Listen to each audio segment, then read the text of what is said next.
Il s'agit de la première exposition sous la direction de Björn Dahlström. Avec Tremblement, le directeur du NMNM voulait assurer le relais avec son prédécesseur, Marie-Claude Beau, et rendre hommage à sa politique d'acquisition.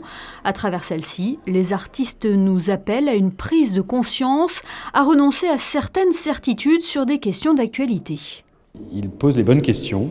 Il n'apporte pas forcément de réponse, je le disais plus tôt, mais il pose des questions via leur propre langage, et qui est souvent un langage extrêmement sensible, extrêmement pénétrant, qui résonne chez certains et pas d'autres. Il y a une pluralité de voix. Justement, quand je parlais d'exposition chorale, c'est aussi de réunir diverses voix qui rendent compte de cette actualité globale.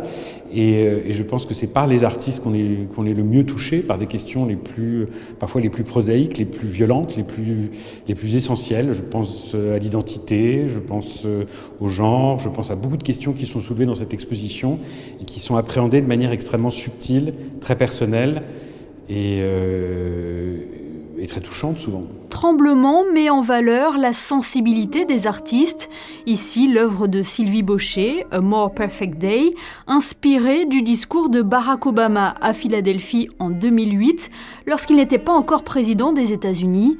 Des mots à la fois forts et fragiles, prenant position sur la question extrêmement sensible des races. La puissance de ce texte, c'est qu'il essaye de parler au-delà justement des questions de race et de couleur, et qu'il essaye de construire, en tout cas qu'il rêve de quelque chose de plus apaisé. Véritable expérience esthétique contemporaine, Tremblement nous permet de réaliser l'audace et la liberté du NMNM dans ses acquisitions. C'est un vrai plaisir pour moi de faire partie de cette collection qui est quand même prestigieuse.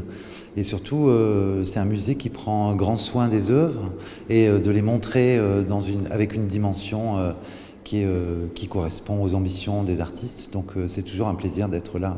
Cette exposition est également l'occasion de redécouvrir le film d'Arthur Jafa, The White Album, primé par la Fondation Prince-Pierre, mais également distingué d'un Lion d'Or à la Biennale de Venise en 2019.